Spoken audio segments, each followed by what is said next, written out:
In other news, desperate residents in Kagiso, west of Johannesburg, are calling on authorities and human rights organizations to address a prolonged sewer problem in the area. Collapsed water infrastructure also remains a challenge there. Newzroom Afrika's Ziniko Mhlaba is tracking that story. Ziniko, there is a special dent to human dignity when it comes to challenges involving sewer. That is indeed the case in the communities we've been since this morning. Well, earlier on, Michelle, we started out in Kagiso under the Mhlaba City Municipality, and then we made our way now to the Merafong Municipality once again. But, what is going to be interesting to the viewers now is how the sewer infrastructure is damaged here at Merafong Municipality. And because of that, dams such as these ones have been now used or turned into dropping sites for those septic tank trucks that transport refuse and sewer material from the communities into this particular dam because of the collapse of the sewer infrastructure within these communities. And also, there is a water treatment plant, which is on my right hand side, but a bit far from where we are. We'll try to get to it, once we move after this particular crossing to show you how that collapsed treatment plant has impacted the actual infrastructure, especially when it comes to pipes, which are used to be transporting sewer from the communities into that plant. So to get more context in terms of the problems that we're dealing with now, I'm joined by some activists who are much more informed about these problems here and what is it that has led to this collapse of sanitation infrastructure here under this particular municipality. And thank you very much for your time.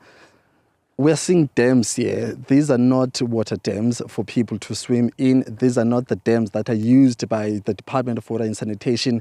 This is where they drop off, sewer wastage products. Give us a context in terms of the finances which were meant to rebuild this infrastructure. What is your understanding? Thank you very much. My understanding around this issue, it's more based on maladministration and mismanagement of funds. This kind of situation is not new. It has been like this for some years now, and there's a total failure from the municipality in terms of addressing it. But I will tell you that it is not in isolation. The outages and disruptions in terms of services in this municipality has been for long now. At some stage, the residents and the community endured some outages pertaining to service delivery. To be just specific, water supply, the distribution of water in the area has been a serious problem.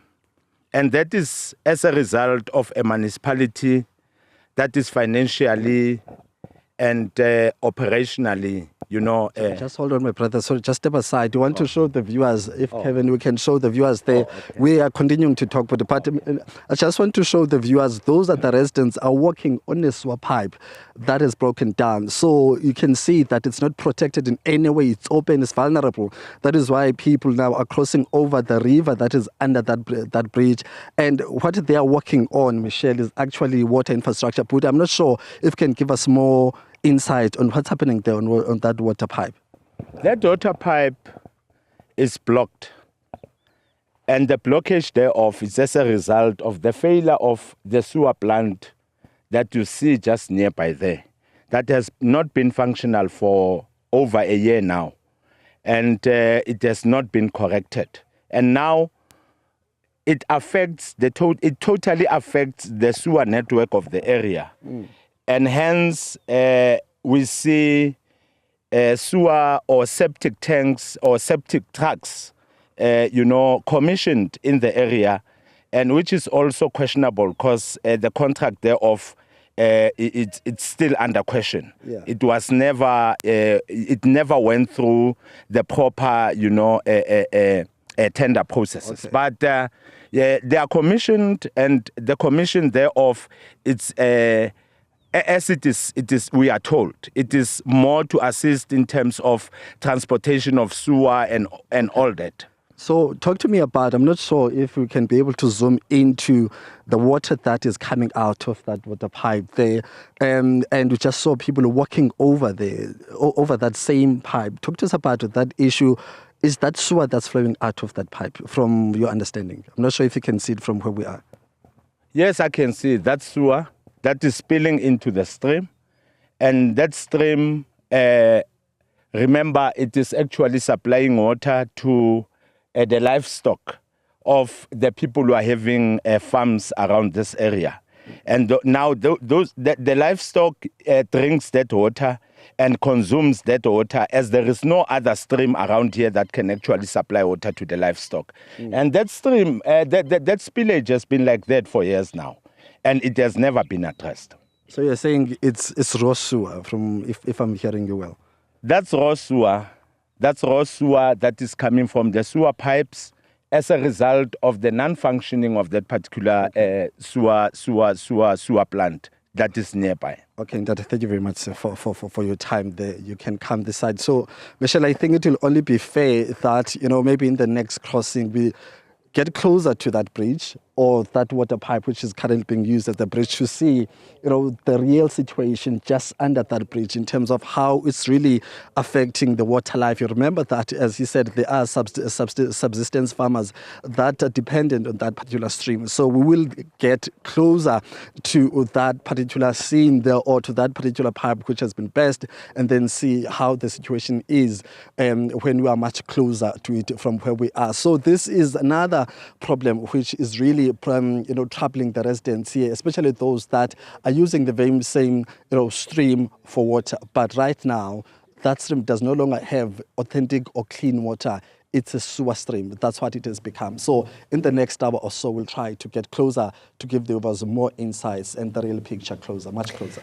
Yeah, Ziniko, we were talking about the impact on the dignity of people living in an area that's struggling with sewer infrastructure. You're there now. What is, there must be a stench in the air. So actually, we've been exposed to very, very, unbearable smell in different places. We've been earlier on, we're in Kagiso, as I said earlier on, but also here, the smell, I think I've gotten used to it. And the people we've been interacting with, have also very much used to it because we did interact with them to get more insights in terms of what are the problems here. And they're saying that we've been living here. This is our home. We've gotten used to it. And there's an actual formal settlement, a residential area, just a kilometer, and not even a kilometer, 500 meters from where we are. And they're saying that there's nothing we can do.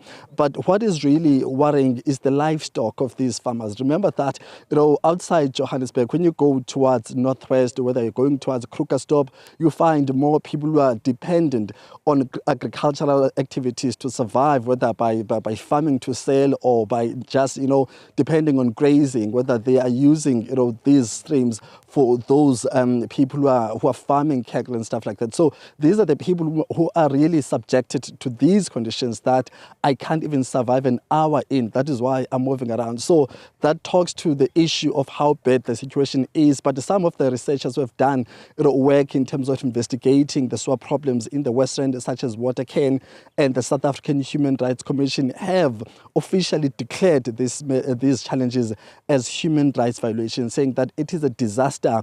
And we do understand that the Department of Water and Sanitation has given over 20 million to the Mhlaba City Municipality to really try to address this issue. But to this day, residents are still subjected to these conditions. So we will try to really get their side of the story in terms of what is it that is really troubling them in terms of not actually, fixing the issue, as they've been given some money as well. So this is the situation that these residents have to deal with on a daily basis.